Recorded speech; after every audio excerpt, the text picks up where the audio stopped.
Hello friends, this is यश और आज हम पढ़ने वाले हैं सॉलिड स्टेट की पार्ट 8 की वीडियो।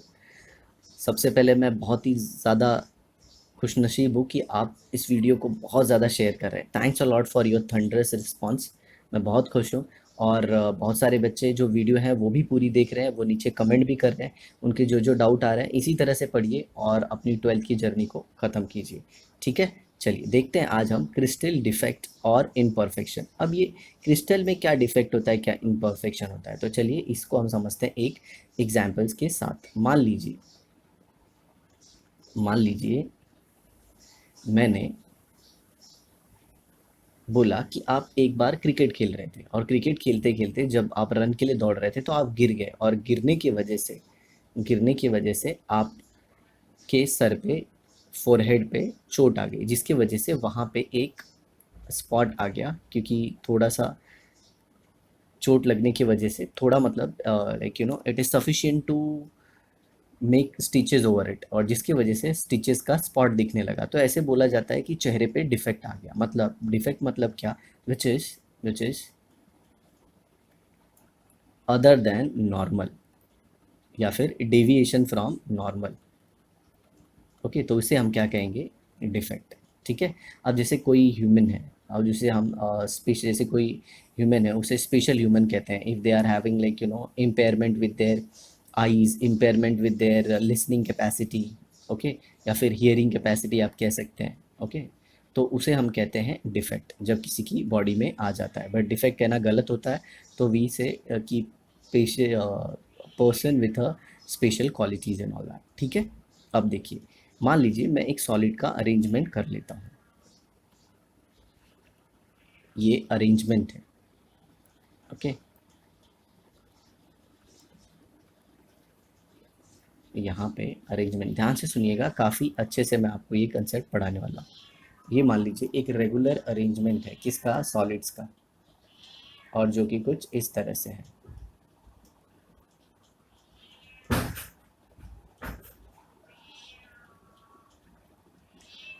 आप देख रहे हैं कैसे ये सारे अलाइन है एक दूसरे से एकदम प्रॉपरली।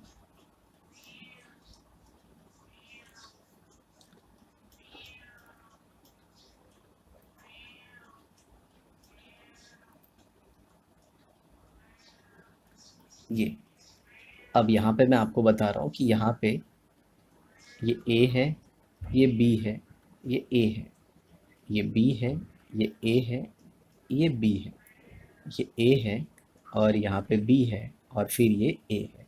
ठीक है, ये नॉर्मल अरेंजमेंट है। अब मान लीजिए कुछ ऐसा हो गया कि यहाँ से जो ए है वो गायब हो गया। मतलब A is completely vanish from here. अब ये ए है, ये ए यहाँ पे है ही नहीं, और ये पोजीशन ऐसे ही खाली हो गई। ठीक है, ये पूरा ऐसे खाली हो गया, मतलब ए अब बिल्कुल भी यहाँ पे नहीं है। तो जो नॉर्मल था उसमें क्या था? नॉर्मल में तो सब जगह जो स्फीयर्स थे वो थे, या फिर एटम्स या मॉलिक्यूल या फिर पार्टिकल्स थे, बट इसमें तो अब है नहीं। तो इसमें क्या हो गया? डेविएशन। तो इसी को हम कहते हैं डिफेक्ट। क्या कहते हैं जी? डिफेक्ट। और ये डिफेक्ट कहाँ पे आया? डिफेक्ट एक पॉइंट पे आया, एक लैटिस पॉइंट पे। याद है आपको, इंट्रोडक्टरी लेक्चर में मैंने बोला था कि पॉइंट को हम रिप्लेस करते हैं एटम्स, मॉलिक्यूल, आयन, या फिर आप पार्टिकल कह सकते हैं, तो वो क्रिस्टल लैटिस बनाता है। तो जब पॉइंट पे डिफेक्ट आए ऐसे एक लैटिस पॉइंट पे, तो उस डिफेक्ट को हम बोलते हैं पॉइंट डिफेक्ट। क्या बोलते हैं? Point defect. और अगर पूरे ये लाइन पे ही डिफेक्ट आ जाता, मतलब ये तीनों ही गायब हो जाते, तो इसे हम कहते हैं लाइन डिफेक्ट। और अगर पूरे एक प्लेन में ही डिफेक्ट आ जाता है, ठीक है, तो जब पूरे एक प्लेन में ही डिफेक्ट आ जाता है तो उसे हम स्क्यू डिफेक्ट कहते हैं। खैर वो सारी चीज़ें आप देख लोगे बाद में। तो फिलहाल हम जरा यहाँ पे आते हैं। The real naturally occurring crystalline substance do not have perfect crystal structure. ठीक है, कोई भी पहले तो मैं आपको बताना चाहूँगा, कोई भी क्रिस्टलाइन सॉलिड परफेक्ट नहीं होता। सबके अंदर थोड़े ना थोड़े डिफेक्ट तो होते ही हैं, लेकिन थोड़े डिफेक्ट के साथ भी हम उसको जनरल कंसीडर करते हैं कि ये नॉर्मल है। जैसे we all are humans and we all are not perfect, but फिर भी हम मानते हैं कि कुछ लोग हैं जो भी हैं, हमारी जो क्वालिटीज़ हैं उसके साथ हम नॉर्मल है। बट जब नॉर्मल ह्यूमन के साथ भी कुछ एबनॉर्मलिटी हो जाती है तो उसे हम कहते हैं डिफेक्ट।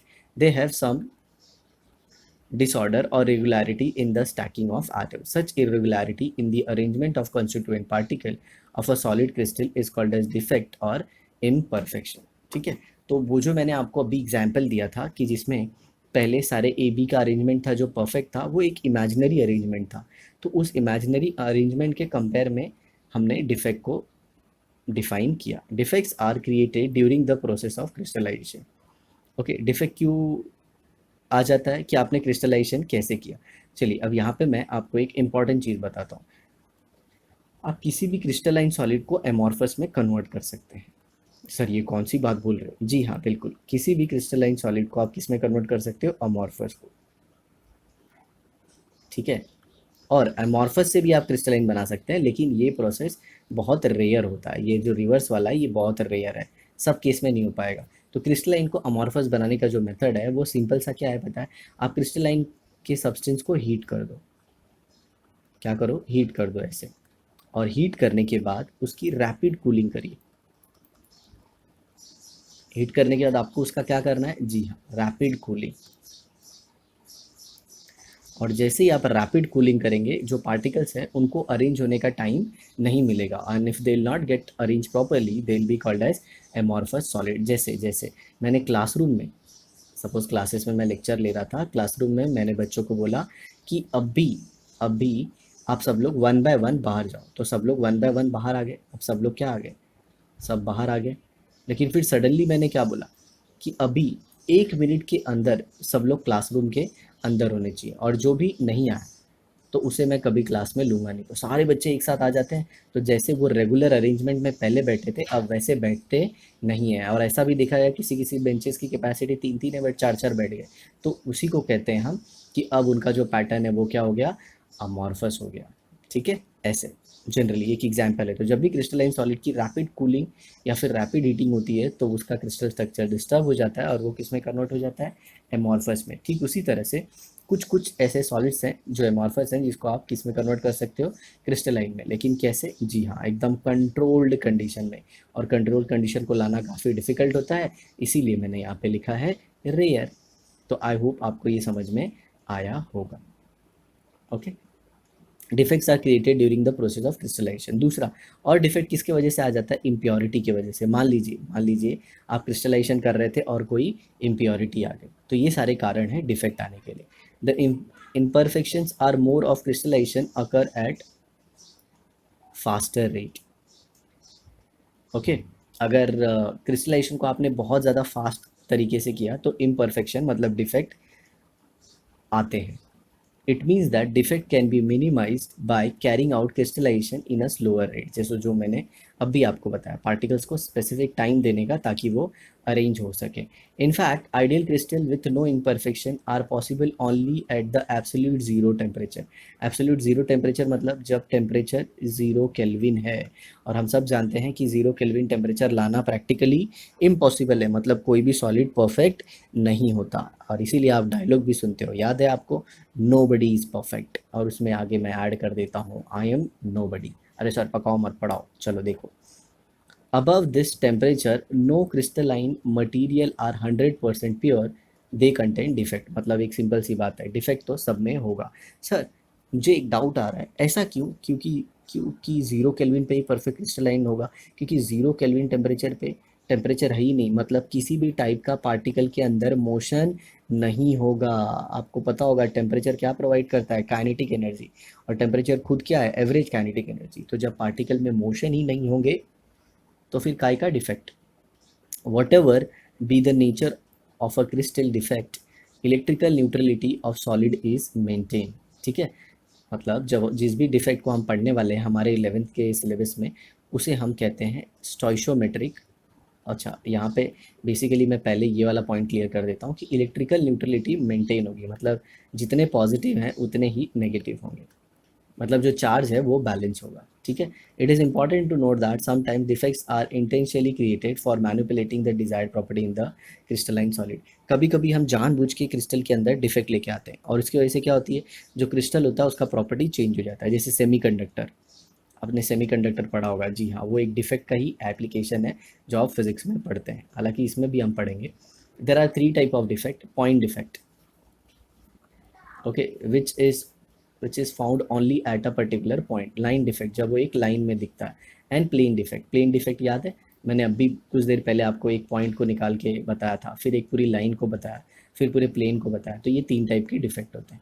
और only point defect will be discuss in this chapter. हम सिर्फ और सिर्फ किसके बारे में बात करने वाले हैं? Point defect. These defects are irregularity produced in the arrangement on the basis of a lattice point in a crystalline solid. ये lattice point पे होगा। इस point को समझ लिया हमने, तो हम ज़रा आगे बढ़ेंगे। There are 3 major classes of point defects: stoichiometric point defect, impurity defect and non-stoichiometric defect. अब ये stoichiometric defect क्या है? इसमें जो proportion है, जो stoichiometric ratio है, stoichiometric ratio किसका, मॉलिक्यूल का, वो सेम होगा। जैसे A2B3 है, तो रेशियो क्या है? 2:3। तो ये हमेशा मेंटेन रहेगा। और नॉन स्टोइशियोमेट्रिक में ये रेशियो मेंटेन नहीं रहेगा। और इम्प्योरिटी में तो आपको पता ही है, हम कुछ बाहर से लाएंगे। Stoichiometric point defect, chemical formula of the compound show a fixed ratio of number of atom और number of cations and anions. Fixed ratio is stoichiometry of the compound. जैसे NaCl है, तो उसका रेशियो क्या होगा? 1:1। CaCl2 है, तो उसका रेशियो क्या होगा? 1:2। तो इस सॉलिड में स्टोइशियोमेट्रिक डिफेक्ट वाले जिसमें आ रहे हैं, उन सॉलिड में ये रेशियो चेंज नहीं होता। In stoichiometric defect the stoichiometry remains unchange. In other words the ratio of number of atom or number of cation and anion of a compound remains same as represented by chemical formula। जो chemical formula से बताया जाता है वही रहता है। There are 4 types of stoichiometric point defect: vacancy defect, self interstitial defect, Scotty defect and Frankel defect। तो 4 type के हैं, ठीक है। तो पहला क्या है? Vacancy defect. दूसरा क्या है? Self interstitial defect and Schottky defect and Frenkel defect. ये स्कॉटी और फ्रैंकल जो है ये साइंटिस्ट के नाम है, और मैं आपको यहाँ पे बताऊंगा। सेल्फ इंटरस्टिशियल डिफेक्ट मतलब, इंटरस्टिशियल मतलब वॉइड वाले defect. Vacancy defect, during crystallization of a solid a particle is missing from its regular site in a crystal lattice. जब क्रिस्टलाइजेशन होता है तो एक पर्टिकुलर पॉइंट से कोई एक जो पार्टिकल है वो गायब हो जाता है। जैसे यहाँ पे आप देख सकते हैं नीचे, ये देखिए यहाँ पे गायब हो गया है, ठीक है। The missing particle creates a vacancy in the lattice structure. ये जो पूरा लैटिस स्ट्रक्चर है, जो अरेंजमेंट्स ऑफ पॉइंट्स है, ठीक है, इसमें क्या हो गया? इसमें वैकेंसी क्रिएट हो गई। The some of the lattice sites are vacant. इसकी वजह से कुछ जगह क्या हो गई? खाली। तो ऐसे को हम क्या बोलेंगे? Vacancy in defect.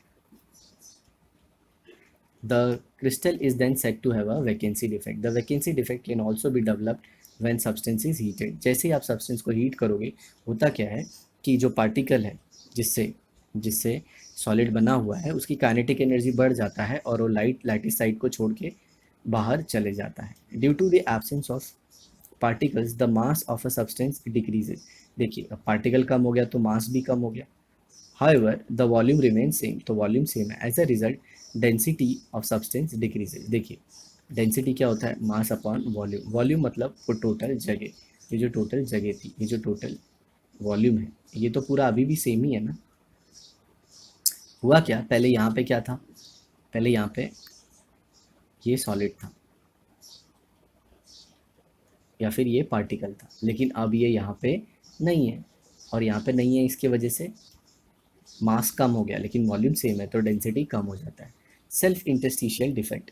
Self interstitial defect is an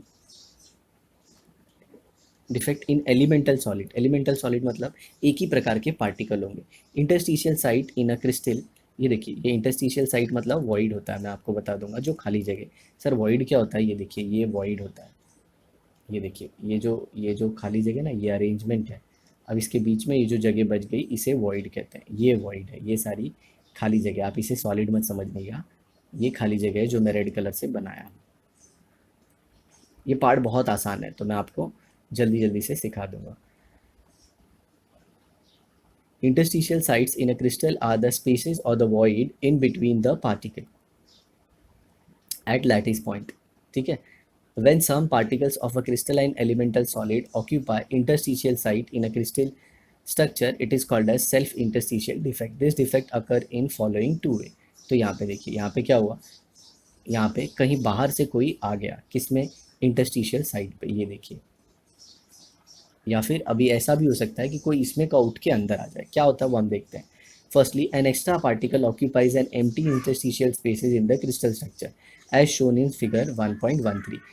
This extra particle is same as those already present at the lattice point. अब यहाँ पे देखिए कहीं से बाहर से आके यहाँ पे प्रेजेंट है और ये एकदम आइडेंटिकल है जैसे ये वाले हैं। ठीक है, ये सब क्या है, आइडेंटिकल है। The extra particle increases the total mass of the substance without increasing in the volume. तो देखिए वॉल्यूम अभी भी सेम है, वॉल्यूम अभी भी सेम है, लेकिन मास क्या हो गया, बढ़ गया। किसके वजह से, इसके वजह से और इसके वजह से। तो टोटल ऐसा डिफेक्ट जब आता है तो इसमें जो डेंसिटी है वो बढ़ जाती है, density increases. Secondly, in an elemental solid, a particle gets shifted from its original lattice point and occupies an interstitial space in the crystal as shown in figure. तो ये देखिए यहाँ का पार्टिकल उठ के यहाँ पे आ गया, तो यहाँ पे वैकेंसी क्रिएट किया और यहाँ पे इंटरस्टिशियल मतलब वॉइड में आके बैठ गया। ठीक है, तो ये सेकेंड टाइप का डिफेक्ट हो गया। It is interesting to note that the second case, because of the displacement of a particle, a vacancy defect is created and its original regular lattice site, मतलब जो वैकेंसी क्रिएट हो गई यहाँ पे उसके लैटिस साइड पे। Okay, और साथ ही साथ interstitial defect at its new position, मतलब दोनों डिफेक्ट इसमें साइमल्टेनियसली दिख रहे हैं, एक तो वैकेंसी डिफेक्ट और दूसरा कौन सा है, interstitial defect. We can therefore say that this defect is a combination of vacancy defect and self interstitial defect, मतलब ये कॉम्बिनेशन है। This defect preserves the density of a substance because there is neither loss nor gain in the mass of the substance। तो याद रखना जो second case है जिसमें एक पार्टिकल अपनी लैटिस साइड छोड़ के वॉइड में आ जाता है, उसमें ना तो डेंसिटी बढ़ती है और ना ही घटती है।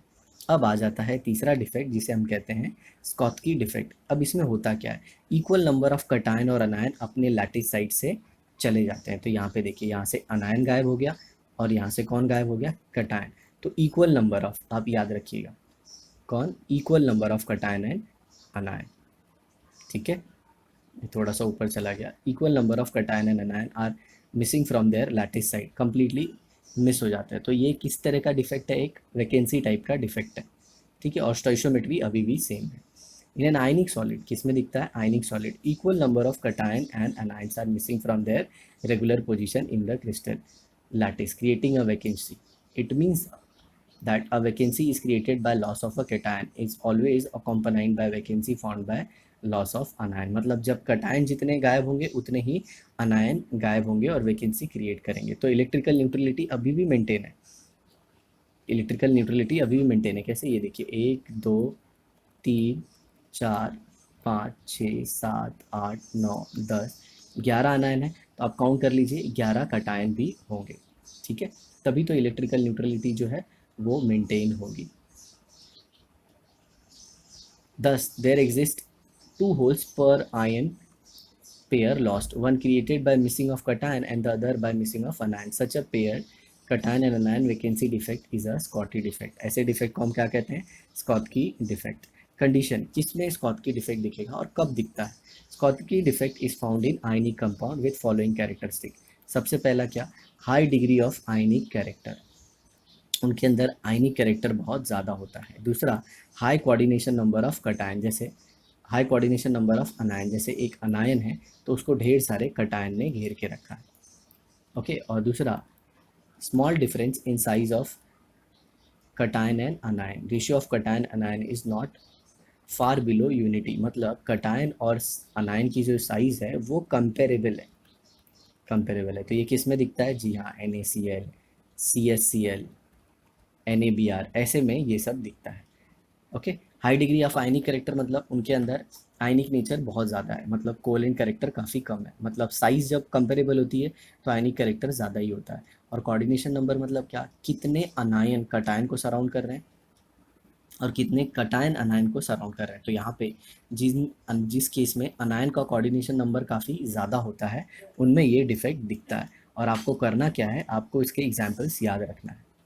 ये देखिए इसका एग्जाम्पल दिया है यहाँ पे, NaCl, AgBr एंड KCl। ठीक है,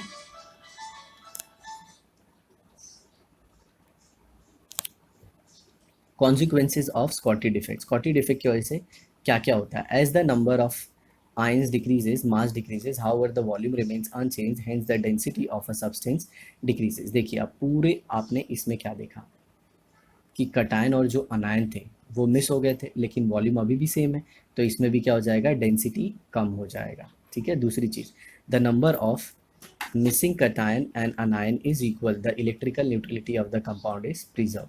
अब मैं आपको यहाँ पे और एक चीज़ बताऊंगा कि यहाँ पे होता क्या है पता है? कटायन और अनायन के मिस होने की वजह से जो सेम चार्जेस हैं उनकी स्टेबिलिटी कम हो जाती है। स्टेबिलिटी क्या हो जाती है? कम। और उनकी एंट्रोपी बढ़ जाती है। क्या हो जाती है? एंट्रोपी बढ़ जाती है। सर हमें तो एंट्रोपी शब्द का मतलब ही नहीं पता है, तो आप इसे याद रखिए, बस याद रखिए, इन फ्यूचर मैं ज़रूर एंट्रोपी को पढ़ाऊंगा, चैप्टर कॉल्ड एज थर्मोडायनामिक्स। ठीक है, अब आते हैं हम अपने चौथे डिफेक्ट पे, which is called as Frenkel defect. तो देखिए आप कैसे याद रखेंगे? फ्रैंकल डिफेक्ट मतलब ये फ्रैंक टाइप का, इसमें जो पार्टिकल होते हैं वो फ्रैंक होते हैं, मतलब कहीं भी चले जाते हैं। तो बेसिकली आप इसमें देखेंगे कि जो कटायन होगा वो इंटरस्टिशियल साइट ऑक्यूपाई कर लेगा। कटायन क्या कर लेगा? इंटरस्टिशियल साइट ऑक्यूपाई कर लेगा। Frankel defect arises when an ion of an ionic compound is missing from its regular lattice site and occupy interstitial position between lattice point। अब देखिए ये जो चैप्टर है मैं आपको यहाँ पे बताना चाहूँगा कि इसमें कुछ टर्म्स बहुत इंपॉर्टेंट आपको याद रखना है। Lattice point, interstitial site, interstitial site, defect, ये सारी टेक्निकल शब्द है, अगर इनको मिस करके आप कुछ दूसरा यूज़ करोगे तो आपका आंसर रॉन्ग हो जाएगा। ये देखिए यहाँ पे आप देख रहे हैं, ये देखिए यहाँ से उठ के यहाँ पे आ गया, तो इसीलिए बोला जाता है कि ये काफ़ी फ्रैंक टाइप का होता है। तो अपनी जगह से उठ के कहीं पे भी चले जाता है, जैसे कुछ लोग होते हैं ना, कहीं पे भी चले जाते हैं, किसी की भी शादी में जाके खा लेते हैं। The cations are usually smaller than anions. It is therefore more common to find the cation occupying the interstitial site। अब cation ही क्यों जाते हैं? क्योंकि cation छोटे होते हैं, वो इजीली void को ऑक्यूपाई कर सकते हैं, इंटरस्टिशियल स्पेसेस या फिर void। ये देखिए वैकेंसी ऑफ अनायन क्रिएट हुई, cation vacancy of cation create हुई और कटायन ने क्या किया? इंटरस्टिशियल साइट ले लिया। और यहाँ पे देखिए, यहाँ पे भी वैकेंसी ऑफ कटायन और ये यहाँ पे आ गया। Frenkel defect is not found in pure alkali metal halide, ये बहुत ही इंपॉर्टेंट पॉइंट है, because cation of alkali metal due to large size can not occupy the interstitial spaces. तो जो हम जानते हैं अल्कली मेटल जो होते हैं पीरियोडिक टेबल में सबसे बड़े होते हैं और उनकी साइज़ इतनी बड़ी होती है कि उनके आयन भी बड़े होते हैं, और आयन बड़े होंगे तो सिंपल सी बात है वो इंटरस्टिशियल साइट को ऑक्यूपाई नहीं कर पाएंगे, क्योंकि वॉइड की जगह कम होती है और आयन का साइज़ बड़ा होता है। तो एक चीज़ यहाँ पे फ्रैंकल डिफेक्ट में काफ़ी गौर करने वाली थी कि जो कटायन है वो अपनी लैटिस साइट को छोड़कर इंटरस्टिशियल वॉइड को ऑक्यूपाई करता है। मतलब अगर एक सिंपल बात बोलूँ तो यहाँ पे तो उसने वैकेंसी क्रिएट की और दूसरी जगह पे इंटरस्टिशियल साइट को ऑक्यूपाई कर लिया। तो ये एक कॉम्बिनेशन है किसका? Vacancy defect and interstitial defect का। मतलब अगर आप ध्यान से सोचें तो सेल्फ इंटरस्टिशियल डिफेक्ट का ये दूसरे टाइप जैसा है। अभी जो हमने ऊपर पढ़ा सेल्फ इंटरस्टिशियल डिफेक्ट के दूसरे टाइप जैसा है। और बच्चे कंफ्यूज होते हैं स्कॉटी और फ्रैंकल में, तो मैं आपको बता देता हूँ। स्कॉटी में आप ऐसे सोचना कटायन एनायन दोनों जाते हैं, लेकिन फ्रैंकल में एक ही फ्रैंक होता है जो कहीं भी घूमते रहता है, जो कि है cation. It is important to note that the smaller cation is displaced from its normal site to the interstitial space। ये तो हम देख चुके हैं। Therefore creates a vacancy defect at its original position। मतलब जहाँ पे वो था वहाँ पे vacancy defect create किया। And interstitial defect at its new location। मतलब नई जगह पे उसने कौन सा defect create किया? interstitial defect in the same crystal। Frankel defect can be regarded as combination of vacancy defect and interstitial defect। Frankel defect जो है वो कॉम्बिनेशन है किसका? वैकेंसी और इंटरस्टिशियल दोनों का। Condition for formation of Frenkel defect, ये जो फ्रैंकल डिफेक्ट है ये ऑपोजिट है किसका? क्रिस्टल का। तो आप उसे याद रख लेना। Frenkel defect occurs in ionic compounds with large difference in size of cation and anion. वहाँ पे डिफरेंस क्या था? कम। दूसरा क्या है? The ions of ionic compound must be having low coordination number. और पहले वाले केस में क्या था? High coordination number. Low coordination number मतलब ज़्यादा कटायन को अनायन सराउंड नहीं करेंगे और ज़्यादा अनायन कटायन को सराउंड नहीं करेंगे। अब इसके भी एग्जाम्पल है, यहाँ पे देखिए AgCl, AgBr, AgI, CaF2, ZnS, ये सारे एग्जाम्पल है जो आपको याद रखने होंगे। अब फ्रैंकल डिफेक्ट की वजह से होता क्या है?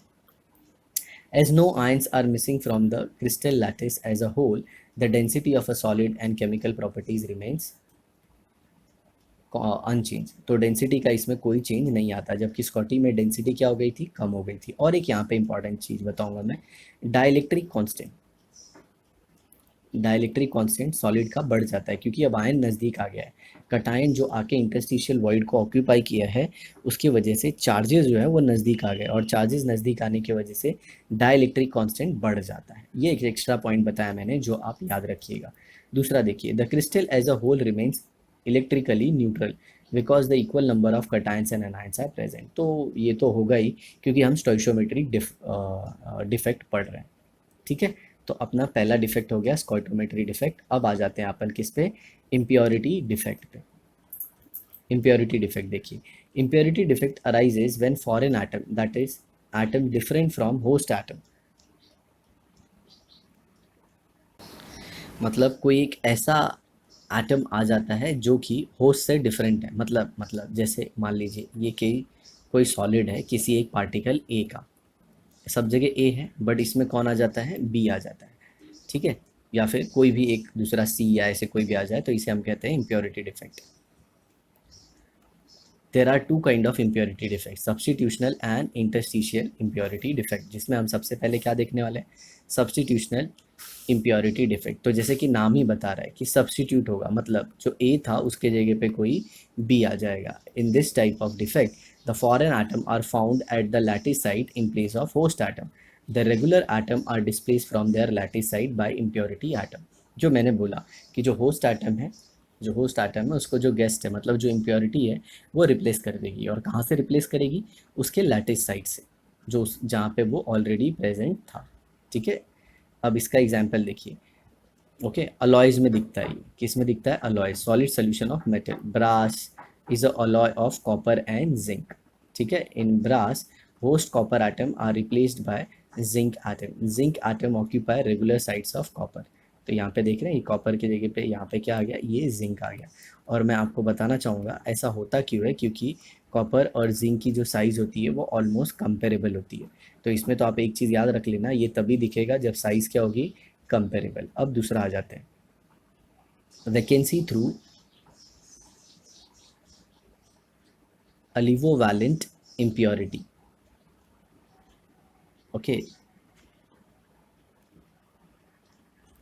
अब ये एलिवोवैलेंट मतलब क्या, जहाँ, जी हाँ, जिसमें एक particular ion different oxidation state में, जैसे ये एग्जाम्पल में आप देख रहे हो, Na जो है, Na के ऊपर पॉजिटिव चार्ज है, Na प्लस है। ठीक है, अब मैंने इसमें डाल दिया स्ट्रॉन्शियम, बट स्ट्रॉन्शियम के ऊपर क्या है, टू पॉजिटिव चार्ज है। ये इसका क्या है, ऑक्सीडेशन स्टेट। तो एलिवोवैलेंट आयंस वो होते हैं जिनका ऑक्सीडेशन स्टेट होस्ट से अलग होता है। अब यहाँ पे आप एक सिंपली सोच सकते हैं कि दो Na प्लस आयन का मिला के जो चार्ज होगा वो एक स्ट्रॉन्शियम के ऊपर होता है। तो इस डिफेक्ट में देखा क्या जाता है कि instead of two cation there is one impurity ion is present, but the charge is always maintain. मतलब अभी भी इसकी इलेक्ट्रिकल न्यूट्रलिटी क्या होगी, मेंटेन होगी। ठीक है, अब यहाँ पे देखिए, यहाँ पे सोडियम नहीं है, और एक इंपॉर्टेंट चीज़, यहाँ पे भी सोडियम नहीं है। तो सिंपली मैं बोलूँ तो दो सोडियम को लाके हमने एक स्ट्रॉन्शियम को वहाँ पे बिठा दिया। ठीक है, vacancies are created by the addition of impurity of aliovalent ions, that is the ions with different oxidation state.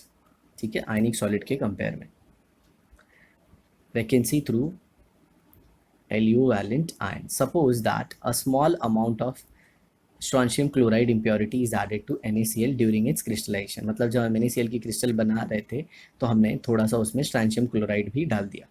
The added strontium 2 plus ion occupy some of the regular sites of Na plus ion host. और एक strontium क्या करेगा, कुछ जगह ले लेगा, किसकी, Na plus की। In order to maintain the electrical neutrality every strontium 2 plus ion removes 2 Na plus ion. One of the vacant lattice site created by removal of 2 Na plus ion occupied by 1 strontium 2 plus ion। मतलब इनके कहने का मतलब क्या है, दो Na plus ion अपनी lattice site पे नहीं होंगे और एक Na plus की लैटिस साइट पे Sr2 plus आ जाएगा। क्यों, क्योंकि Sr2 plus चार्ज को बैलेंस कर रहा है। The other site of Na plus ions remains vacant as shown in the figure। Interstitial impurity defect, ये आ गया हमारा इंटरस्टिशियल इम्प्योरिटी डिफेक्ट। ओके, अब इसमें कहाँ पे है, इंटरस्टिशियल में। अभी तक आपने जो ऊपर दो देखे थे वो सब्स्टिट्यूशनल देखे थे, अब कौन सा हम देख रहे हैं, इंटरस्टिशियल। मतलब अब यहाँ पे जो इम्प्योरिटी है वो कहाँ पे आएगी, इंटरस्टाइशियस में। ये देख रहे हैं खाली जगह, ये इसे इंटरस्टाइशियस कहते हैं। In this defect, the impurity atom occupy interstitial spaces of lattice structure. ये पूरा जो अरेंजमेंट है इसे लैटिस स्ट्रक्चर कहते हैं, और ये खाली जगह को क्या कहते हैं, इंटरस्टाइशियस। बहुत ही इजी है ये, आप इसे एक रीडिंग करेंगे आपको समझ में आ जाएगा। For example, in steel iron atom occupy normal lattice site, the carbon atoms present at the interstitial spaces। तो देखिए ये कैसे ब्लैक वाले कार्बन यहाँ पे ऑक्यूपाई हो गए हैं, ठीक है, इंटरस्टाइशियस पे। अब तीसरा हमारा जो आ जाता है क्लासिफिकेशन। अगर आपको याद हो, पहला हमने देखा था क्लासिफिकेशन जो डिफेक्ट के, पहला था स्टोइशोमेट्रिक डिफेक्ट, दूसरा था इम्प्योरिटी डिफेक्ट, और तीसरा था ये नॉन स्टोइशोमेट्रिक डिफेक्ट। ठीक है, तो नॉन स्टोइशोमेट्रिक डिफेक्ट में क्या आता है, जब ratio of number of atom of one kind to the other kind और the ratio of number of cation to anion becomes different. अब रेशियो सेम नहीं होगा, अब रेशियो सेम नहीं होगा, as indicated by chemical formula. In short, stoichiometry of the compound is changed. जैसे मैंने पहले बोला था A2B3 था, A2B3 था, अब वैसा नहीं होगा। ठीक है, अब इसमें proportion अलग अलग हो जाएगा। It is important to note that the change in stoichiometry does not cause any change in crystal structure. ठीक है, क्रिस्टल स्ट्रक्चर वही रहता है, जो भी अरेंजमेंट होते हैं वही रहेंगे, उनमें कोई चेंज नहीं होगा, सिर्फ स्टोइशोमेट्री में फ़र्क आएगा। अब यहाँ पे दो टाइप के नॉन स्टोइशोमेट्रिक डिफेक्ट होते हैं। पहला है मेटल डेफिशिएंसी डिफेक्ट। अब ये डिफेक्ट क्या है, ओके, तो मैं आपको यहाँ पे बताना चाहूँगा कि मेटल डेफिशिएंसी डिफेक्ट में होता क्या है। जैसे मान लीजिए ये यहाँ पे आप देख रहे हैं Ni2+ की जगह पे Ni3+ आ गया, Ni3+, ठीक है, और यहाँ पे भी Ni3+, और यहाँ पे एक O22- जो है वो गायब हो गया, मतलब यहाँ पे अनायन जो है वो कम हो गया। ठीक है, अनायन कम हो गया और जो मेटल आयन है वो ज़्यादा है। ठीक है, क्योंकि ये इसलिए दिख रहा है क्योंकि यहाँ पे जो निकल है वो ट्रांजिशन स्टेट का एलिमेंट है, और ट्रांजिशन स्टेट के एलिमेंट जो होते हैं वे वेरिएबल ऑक्सीडेशन स्टेट दिखाते हैं। मतलब यहाँ पे देखिए सब में Ni2+ है, लेकिन दो Ni जो है वो +3 दिखा रहे हैं, +3 बिकम्स +6। मतलब अगर दो नॉर्मल Ni2+ होते तो +4 होता, मतलब इनमें +2 चार्ज ज़्यादा है, इसी की वजह से एक यहाँ से अनायन गायब हो गया। ठीक है, ये तो इसीलिए हम इसे कहते हैं metal deficiency defect due to anion vacancy, due to what, anion vacancy. ठीक है, यहाँ पे देखिए, this defect is possible only in a compound of metal that shows variable oxidation state. In some crystal, positive metal ion are missing from their original lattice site. The extra negative charge is balanced by the presence of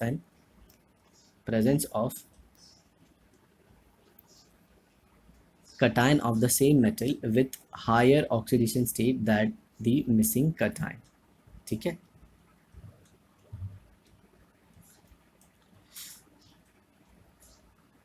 मैं माफ़ी चाहूँगा आपका, मैंने यहाँ पे गलती से अनायन बोल दिया। यहाँ पे जो है ना वो कटायन नहीं रहता, कटायन नहीं रहता, क्योंकि यहाँ पे होता एक Ni2+। तो Ni2+ का ये जो 2 पॉजिटिव चार्ज है, ये दो Ni ने मिलके 3+3+ कर दिया। I am extremely sorry for this. For example, in the compound NiO, 1 Ni2+ ion is missing, creating a vacancy at its lattice side. देखिए यहाँ पे जो मैंने लैटिस साइड बनाया है, यहाँ से एक Ni2+ चला गया, तो एक Ni2+ चला गया मतलब दो पॉजिटिव चार्ज कम हो गए। तो अब दो Ni2+ ने क्या किया, दो Ni2+ ने, जी हाँ, वो Ni3+ में आ गए। वो किस में आ गए, Ni3+ में। The deficiency of two positive charges is made up by the presence of two Ni3+ ion at other lattice site of Ni2+ ion as shown in the figure. The composition of NiO then becomes Ni 0.97 oxygen 1। ये जो है इसे हम कहते हैं non स्टोइशोमेट्रिक compound, non स्टोइशोमेट्रिक compound, जिसे हम detail में DNF ब्लॉक में पढ़ेंगे, DNF ब्लॉक में। तो बेसिकली आपने क्या देखा, इसमें मेटल आयन जो होते हैं वो कम हो जाते हैं। कैसे कम हो जाते हैं, क्योंकि एक कटायन अपनी लैटिस साइड से मिसिंग होता है। ठीक है, तो उसके चार्ज को बैलेंस करने के लिए बाकी के जो मेटल आयन है वो वेरिएबल ऑक्सीडेशन स्टेट दिखाते हैं। अब आता है next, metal excess defect. There are two type of metal excess defect. पहले a neutral atom or an extra positive ion occupies interstitial position. ये कब दिखता है? जब कोई एक न्यूट्रल एटम या फिर कोई पॉजिटिव आयन क्या ऑक्यूपाई कर लेता है? Interstitial side. Zinc oxide present two ways of metal axis defect. Firstly, ZnO lattice, one neutral zinc atom is present at the interstitial space. तो यहाँ पे आप देखिए कैसे एक जिंक का जो मेटल है न्यूट्रल वो इंटरस्टिशियल साइट पे आ गया. तो neutral zinc atom at interstitial site वाला ये डिफेक्ट है. और दूसरे में देखिए जिंक आयन के फॉर्म में आ गया और उसकी न्यूट्रलिटी. अब जिंक सिंपल सी बात है Zn2+ है, तो Zn2+ को मेंटेन करने के लिए दो इलेक्ट्रॉन भी तो चाहिए. तो Zn2+ यहाँ पे आ गया है, लेकिन जो ये इलेक्ट्रॉन है ये भी वॉइड में है. मतलब Zn2+ ये भी वॉइड में है इंटरस्टिशियल साइट में, और दो इलेक्ट्रॉन भी इंटरस्टिशियल साइट में, और इसमें जो इलेक्ट्रिकल न्यूट्रलिटी है ये मेंटेन है. ठीक है. और ये क्यों होता है? जब जिंक ऑक्साइड को हम हीट करते हैं तो जिंक ऑक्साइड कैसे टूट जाता है? Zn2+ प्लस हाफ O2 और 2 इलेक्ट्रॉन. ठीक है. तो एक्सेस ऑफ जो Zn2+ आयन है वो ट्रैप हो जाते हैं. कहाँ पे? इंटरस्टिशियल साइट पे. किसके? जिंक ऑक्साइड की लैटिस में. The electrons also diffuse in the crystal to occupy the interstitial site as shown in the figure. तो जिंक 2+ ने क्या किया? इंटरस्टिशियल साइट ले लिया. तो इलेक्ट्रिकल न्यूट्रलिटी को मेंटेन करने के लिए जो दो इलेक्ट्रॉन थे उन्होंने क्या किया? इंटरस्टिशियल साइट ले लिया. In both the cases non stoichiometry formula of zinc oxide is Zn1+. यहाँ पे कुछ दिया गया है Zn1+ x ऑक्सीजन 1.0. ये जो कुछ भी है ये नॉन स्टोइशियोमेट्रिक कंपाउंड, इसकी डिटेलिंग हम DNA ब्लॉक में करेंगे. आपको सिर्फ ये याद रखना है. Can you think when zinc oxide is heated it turns yellow and returns back to original white color on cooling. What could be the reason? जी हाँ, ये बहुत ही अच्छा क्वेश्चन है. आप इसका आंसर मुझे बताएंगे. ओके. अब ऐसा नहीं कि सर आप ही हमसे क्वेश्चन पूछते हो. जी नहीं, इसका आंसर आप बताएंगे. अगर आप सही बताते हैं तो बहुत अच्छी बात है, वरना मैं अपने नेक्स्ट वीडियो में इसके बारे में ज़रूर बात करूँगा कि क्यों ऐसे कलर चेंजेस आते हैं. ठीक है. अब नेक्स्ट हम देखने वाले हैं बाय अनायन वैकेंसी, कलर और एफ सेंटर. जो एफ है ये वर्ड आया है जर्मन वर्ड से, जिसका मतलब होता है फार्बे. फार्ब मतलब होता है colour. This type of defect imparts colour to the colourless crystal. इसके वजह से जो क्रिस्टल होते हैं उसमें कलर आ जाता है. जैसे कि NaCl crystal heated in the atmosphere of sodium vapour. मतलब जो NaCl के क्रिस्टल है उसको आपने गर्म कर दिया. किसकी सराउंडिंग में? सोडियम वेपर की. Sodium atom are deposited on the crystal surface. तो जिसकी वजह से सोडियम जो एटम है वो क्रिस्टल के सरफेस पे डिपॉजिट हो जाता है. अब यहाँ पे एक इम्पॉर्टेंट समझने वाली चीज़ ये है कि अब जैसे देखिए, मान लीजिए ये NaCl का सॉलिड है, इसमें ढेर सारे Na+Cl- आयन है, और यहाँ पे Na के वेपर है. तो Na क्या है? कटायन. Na क्या है? मेटल है. मेटल. तो मेटल किस में कन्वर्ट हो? Na+ में. तो Na+ की तरफ कौन अट्रैक्ट होगा? Cl-. तो यहाँ से Cl- है, यहाँ पे जो Cl- है वो इसकी तरफ अट्रैक्ट होता है. किसकी तरफ अट्रैक्ट होता है? जी हाँ, सोडियम की तरफ. सोडियम प्लस की तरफ अट्रैक्ट होता है. और क्यों अट्रैक्ट होता है? सिंपल सा रीज़न है. It's like opposite charges. तो होता क्या है कि जो Cl- है वो अपने लैटिस साइड को छोड़ के ऊपर आ जाता है, और जो लैटिस साइड थी उसको जो है वो इलेक्ट्रॉन ऑक्यूपाई कर लेता है. तो क्वेश्चन आता है ये इलेक्ट्रॉन कहाँ से आया? जी हाँ, Na+ कैसे बना होगा? Na becomes Na+ + E-. तो यही इलेक्ट्रॉन जाके लैटिस साइड को ऑक्यूपाई कर लेता है, और वहीं पे ऑक्यूपाई करता है जहाँ पे अनायन की वैकेंसी हुई है. मतलब जहाँ पे Cl- हटता है. ठीक है. और ये जो वैकेंसी क्रिएट हुई है जिसे जिसे इलेक्ट्रॉन ने ऑक्यूपाई किया है उसे हम एफ सेंटर कहते हैं. एफ जो है वो जर्मन वर्ड है फाब, जिसकी वजह से कलर आता है. वो कलर का भी मैं रीज़न बता देता हूँ. होता क्या है, जो इलेक्ट्रॉन है अपनी मीन पोजीशन से एनर्जी लेके एक्साइट होता है. ठीक है. एनर्जी लेके एक्साइट होता है, और फिर उसी मीन पोजीशन मतलब लैटिस साइड, फिर उसी लैटिस साइड पे आता है इलेक्ट्रॉन एनर्जी एमिट करके. तो ये एक्साइटेशन और डी एक्साइटेशन के दौरान जो एनर्जी रिलीज होती है वो विजिबल रेंज में होती है, और उसी वजह से वो हमें विजिबल होती है, या फिर वो सॉलिड को एक कलर दे जाती है. ठीक है. तो चलिए देखते हैं.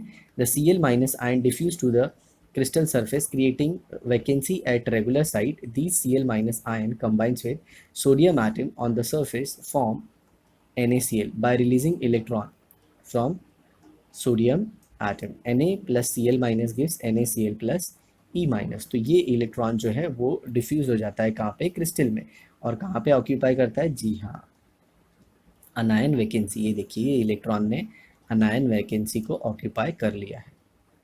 The anion vacant side occupied by electrons are F centre और कलर सेंटर। ये एफ फार्ब वर्ड होता है, फार्ब से लिया गया है, ठीक है। Alphabet F is taken from फार्ब, मतलब colour. NaCl shows yellow colour due to the formation of H centre, और इसके वजह से NaCl का जो कलर होता है वो येलो कलर का होता है। The crystal of NaCl has excess Na plus ion. The stoichiometric formula of NaCl is Na 1 plus x and 1 of chlorine. अब ये 1 प्लस समथिंग क्यों लिखा गया है, क्योंकि सिंपल सी बात है, अब सोडियम का जो अमाउंट है वो बढ़ गया, और कितना बढ़ा है, ये तो मैंने क्रिस्टल का एक छोटा सा पार्ट सेलेक्ट किया है ना, ऐसा बहुत जगह ऐसा एफ सेंटर आया होगा, तो इसीलिए एक्स लिखा गया है। तो आई होप आपको ये समझ में आया होगा, और इसीलिए हम इसे कहते हैं मेटल एक्सेस डिफेक्ट, क्योंकि इसमें मेटल आयन ज़्यादा हो गए, किसके कंपेयर में, अनायन के कंपेयर में। अब मैं इसी का आपको एक फ्लो चार्ट दे देता हूँ, जिसे आपको समझने में काफ़ी आसानी होगी और आपको बार बार पढ़ना नहीं पड़ेगा। तो ये देखिए हमारा फ्लो चार्ट, जो कि कुछ इस तरह से है। तो सबसे पहले आपने क्या देखा, पॉइंट डिफेक्ट।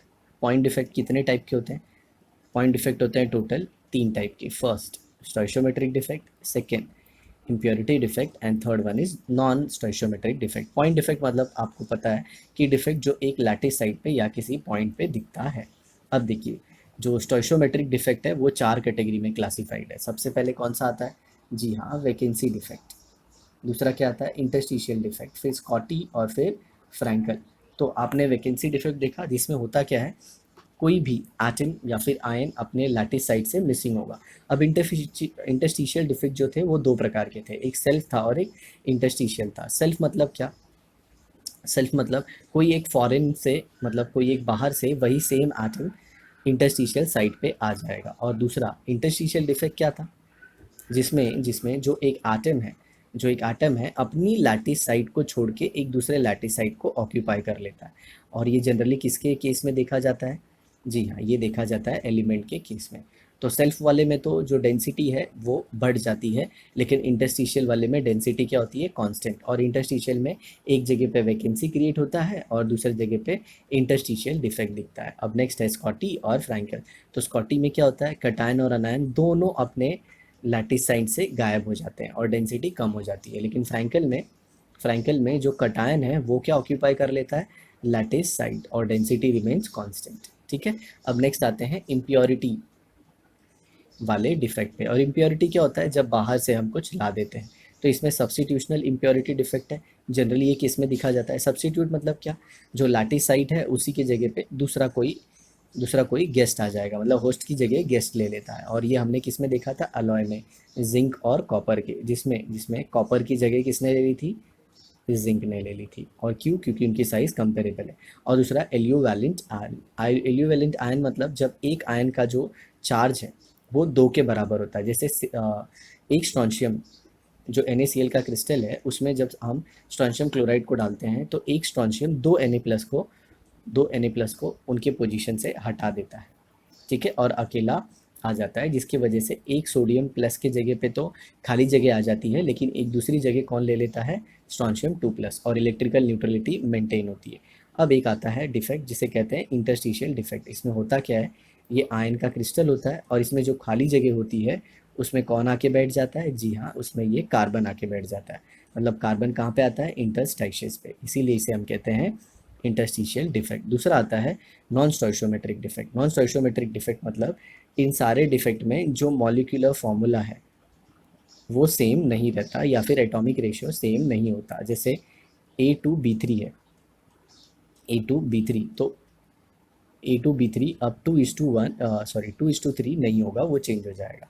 तो ये भी 2 प्रकार के होते हैं। मेटल डेफिशिएंसी, इसमें जो मेटल आयन है उनका नंबर कम होता है, किसके कंपेयर में, अनायन के कंपेयर में, क्योंकि ये उसमें दिखता है जिसमें एक मेटल वेरिएबल ऑक्सीडेशन स्टेट दिखाता है। जैसे कि 2 Ni3+ प्रेजेंट होते हैं दो Na3+ प्रेजेंट होते हैं एक Na2+ की वजह से।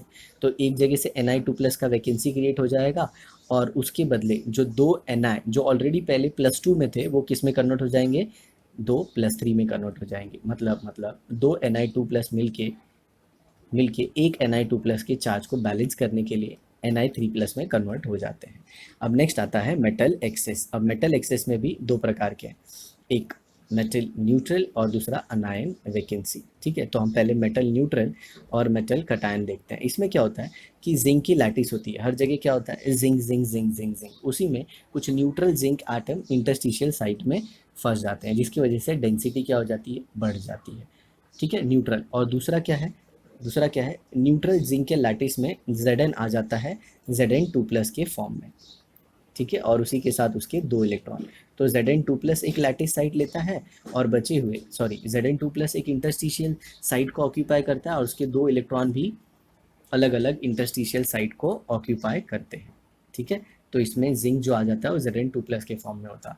और ऐसा कब होता है, जब हम Zn को हीट करते हैं। और नेक्स्ट में आ जाता है कौन सा डिफेक्ट, जी हाँ, वो आ जाता है मेटल एक्सेस का अनायन वैकेंसी की वजह से, क्योंकि अब इसमें अनायन ही कम हो जाते हैं। ये अब भी जस्ट हमने देखा कि जब हम NaCl को हीट करते हैं सोडियम वेपर में, तो Cl- अपनी लैटिस साइड छोड़ के ऊपर चले जाता है और जो इलेक्ट्रॉन है वो आके Cl- की जगह को ऑक्यूपाई कर लेता है, जिसे हम F सेंटर कहते हैं, और F सेंटर की वजह से कलर आता है। तो दिस इज ऑल